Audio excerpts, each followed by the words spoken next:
ভুৱা বিএ ডিগ্ৰীলৈ CIDৰ অভিযান সম্পৰ্কে নগাঁও আইএছৰ মন্তব্য। ভুৱা বিএ ডিগ্ৰীলৈ ৰাজ্যৰ শিক্ষা অনুষ্ঠানত পাঠদান একাংশ শিক্ষকৰ। ভুৱা বিএ ডিগ্ৰী লোৱা একাংশ শিক্ষকৰ বিৰুদ্ধে তদন্ত CIDৰ। বুধবাৰে নগাঁৱত বাহৰ পাতি CIDৰ এটা দলে কৰে তদন্ত। নগাঁৱৰ একাংশ শিক্ষকৰ বিৰুদ্ধে আছে বহিৰাজ্যৰ পৰা বিএ ডিগ্ৰী ক্ৰয় কৰাৰ অভিযোগ।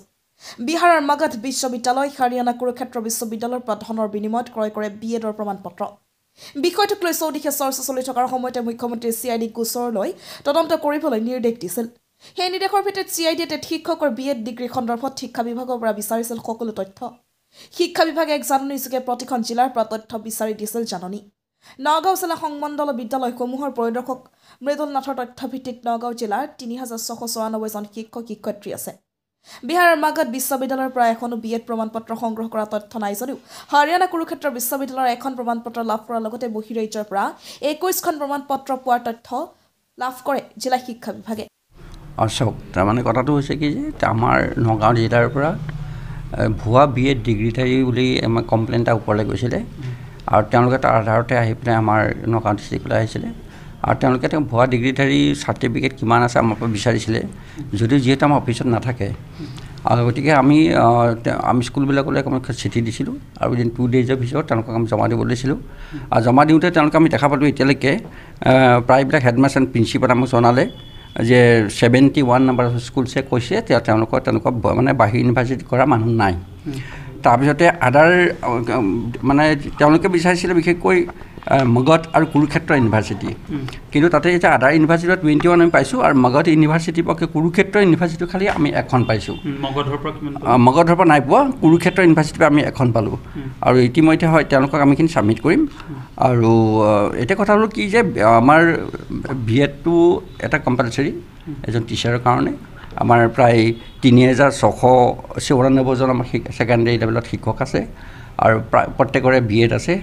যদিও 2013ত যিখিনি আমাৰ প্ৰভিঞ্চিয়েলাইজ হৈছিলে, প্ৰভিঞ্চিয়েলাইজ হোৱা বহু শিক্ষকৰ সেই সময়ত যিহেতু বিএড নাছিলে, তেওঁলোকক এটা গভৰ্ণমেণ্টে সুবিধা দিছিলে যে তেওঁলোকে উইদিন 5 ইয়াৰ্ছৰ ভিতৰত বিএড ডিগ্ৰীটো কমপ্লিট কৰিব লাগিব। আৰু গতিকে কথা হ'ল যে বিএডৰ কাৰণে আমি প্ৰত্যেক বছৰ 30 জনকৈ আমি ডেপুটেশ্যনত পঠাই আছোঁ।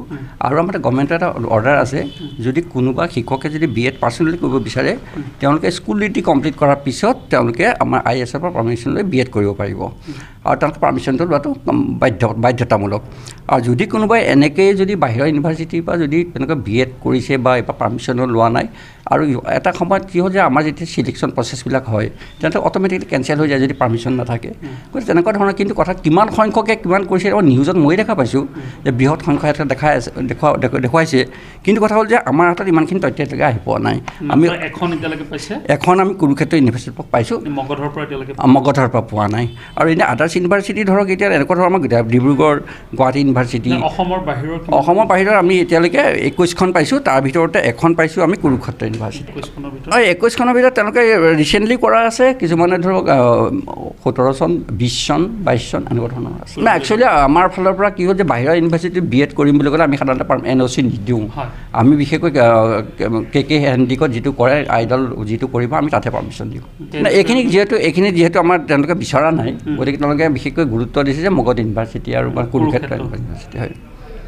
বাকী 21খনৰ তথ্য লোৱা নাই, তেওঁলোকে এইটো বিচৰা নাই। নাই, তেওঁলোকে একো কৰা নাই, খালি তেওঁলোকে তথ্য বিচাৰিছে। আপোনাৰ তালৈ আহিছে, তেওঁলোকৰ ৰিপৰ্ট আমি দিছোঁ।